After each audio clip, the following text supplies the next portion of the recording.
let's try this again. This is part one of the quiz the quiz answers. So we're going to look over questions 1 through 5. If we have time, I'll try and squeeze in questions 6 and 7. We'll play it by ear. So the first thing we want to do is get into the whiteboard.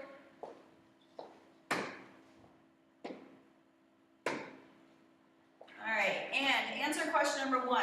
Asked to find all zeros of the polynomial function. Notice that this question asks you to find all zeros. This includes every possible zero, real and imaginary.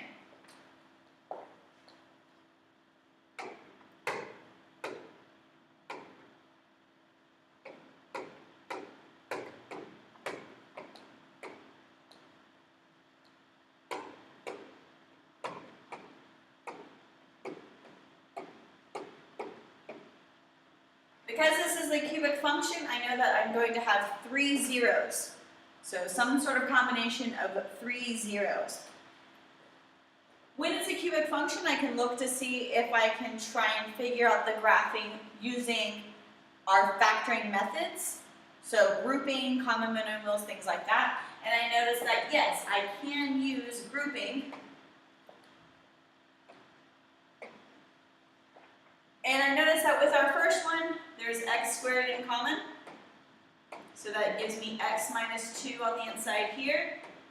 And I notice that because I'm subtracting, if I want to end up with x minus 2 on the inside, I need to take out negative 1.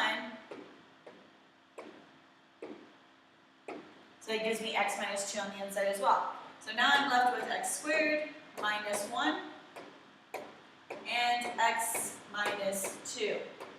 X squared minus 1 is a difference of 2 squares, so that factors to x plus 1 and x minus 1. And then of course we have x minus 2 still. This is all being set equal to 0. These would represent x-intercepts.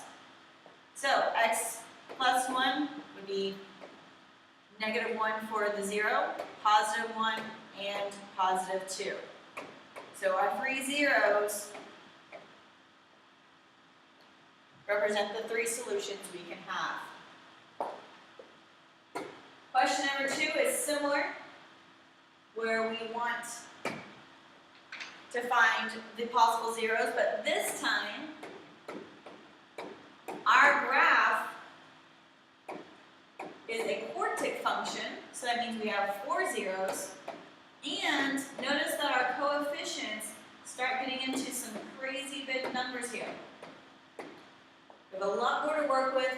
It's not quite as easy as it is when we have smaller, easier polynomials. So we can't use any of our factoring methods. There's no common monomial to take out. So we're going to use the strategy where we take the factors of the constant and put them over the factors of the coefficient. So the constant, the factors of 24 would be 1, 2, 3, 4, 6, 8, 12, and 24. And then the factors of 2, of course, are 1 and 2. So 1 over 1, 1 over 2. 2 over 1, 2 over 2. 3 over 1, 3 over 2, so on and so forth. We're also going to include the positives and the negatives. This can get rather complicated really quickly. You're going to end up with a lot of possibilities. So for me, the strategy is I always start off with positive 1, try that out. If it doesn't work, then I try negative 1, positive 2, and negative 2, so on and so forth. Now, for the instance of saving us time, I'm going to go ahead and move into using the synthetic division with positive 1. I'm sorry, not positive 1, I'm going to use positive 2. Since I know positive 1 and negative 1 do not work. So coefficients 2, negative 3, negative 27, positive 62, and negative 24. Set up my columns. Here you want to be very careful when you do your columns. Make sure you're doing them neatly watch the silly errors when I made the answer key. I made a lot of silly errors and actually missed positive 2 as one of my answers the first time around. Couldn't figure out what I was doing wrong, and then I had to look back and saw a silly mistake. So make sure you're watching out. Now, of course, our ultimate goal is what happens down here at our column. We're looking for 0. So since 2 worked, we know that one of our zeros is positive 2. So now we have new coefficients. We have 2, 1, negative 25, and 12.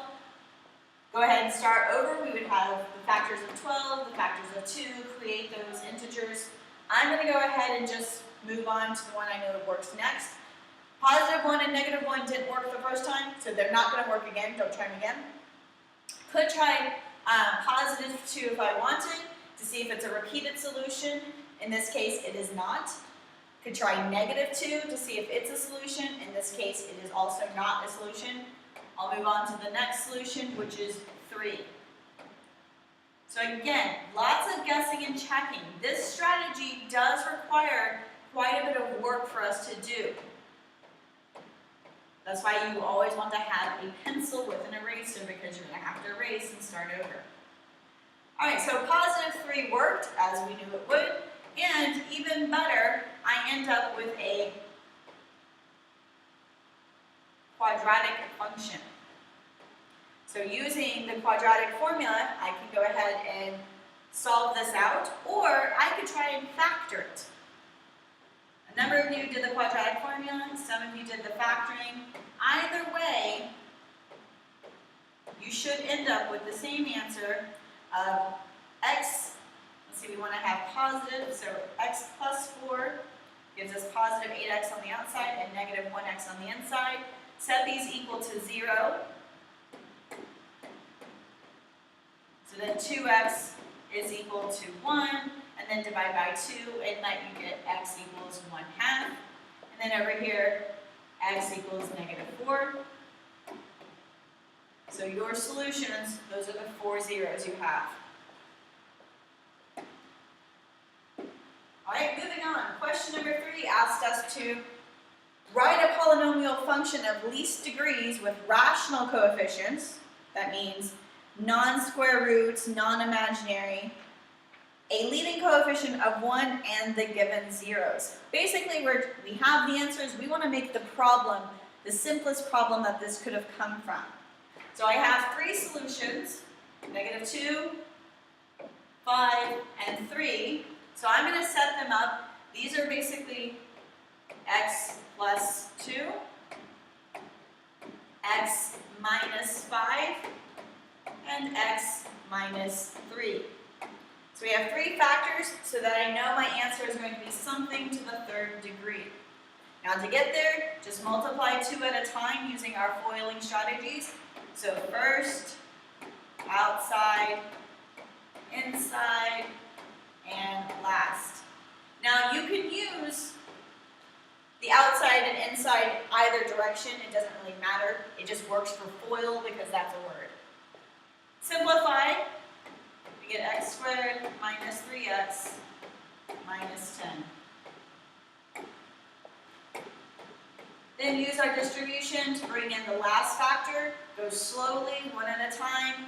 Not only are you going to make sure to get all of the factors, but you also will watch making silly mistakes, especially with your signs. This is what a number of you did with your signs. Also, write as neatly as possible because, again, with those silly mistakes, some of you are putting minus positive numbers, but then looking like it's, for example, somebody wrote minus 16, but the way they wrote it, it looked like plus positive 6. It can get very confusing. So make sure you're watching your signs. Negative 3 times negative 3x is positive 9. Lots of silly mistakes that I saw in this one. In fact, there's a silly mistake right here I got distracted by. Alright. Let's go ahead and simplify our terms. X to the 3rd is all by itself. So we have x to the 3rd here. Then we have 3x squared and 3x squared, negative 3x squared, both of them, so negative 6x squared. I like to cross those off once I use them. Negative 10x, positive 9x gives me negative 1x. Again, don't write a coefficient of 1. That just looks silly. It's not proper math. And this is a function, so please write function notation. If you write y equals, that's fine. I did take off if you just kept it as an expression, but it is a function. You want to write it in the terms of an equation. For our next one, we had 2I and negative I. Now, I asked you to be on the lookout for the conjugates. So if I have I, then I need to have the opposite of that. On the quiz, I gave you those conjugates. You didn't have to put them in. So if the conjugate already exists, you don't need to rewrite it. So you don't want to have I, negative I, and then negative I and I. You're going to have duplicates of things. I think a couple of you did that, but it wasn't too common of an error, which is good. Same thing, we're going to go ahead and write this out in the x minus k fraction. X minus negative I would be x plus I. Try and simplify it as much as you can. Again, here we have the difference of two squares. Let's go ahead and simplify that. A difference of two squares means x squared minus I squared. Basic complex numbers situation. If you have I squared, that means it's equal to negative 1. So x squared minus negative 1 gives us x squared plus 1. And then bring all this down. We have x minus 2. So go ahead and use FOIL. So first, now normally I would tell you to do outside, but that will give us the wrong order. We want to go in standard form. So let's go ahead and do inside because that's where the x squared is. And then we can do outside. So this is plus x. And then minus 2. And notice, oops, f of x, this is a function. And notice that if I were to group this, notice how I have a nice little pattern here and a nice little pattern here for the grouping, and that would take us back to where we were from before. Alright, let's move on to our last example of writing the function from the answers. Negative 3, the positive square root of 2, and the negative square root of 2. So, x plus 3, x minus the square root of 2, x minus the negative square root of 2. Focus on this one first. Get rid of those square root signs. We want rational coefficients. That means no imaginaries and no square roots, unless they're perfect squares. Now I'm going to work this one out all the way through because I'm going to show you the fact that these do cancel out. Some of you are ending up with square roots in your answer because you couldn't see how they were canceling out. So positive 2 times the square root of 2 times x plus negative 2 times the square root of x, these cancel out. So now I'm left with x squared minus the square root of 2 squared, which gives us 2, and then bring down x plus 3. Using our FOIL, go through the process. So f of x equal to x to the third power plus 3x squared. Again, I'm switching the outside and the inside steps because I want the order of the powers to be correct. 3, 2, 1.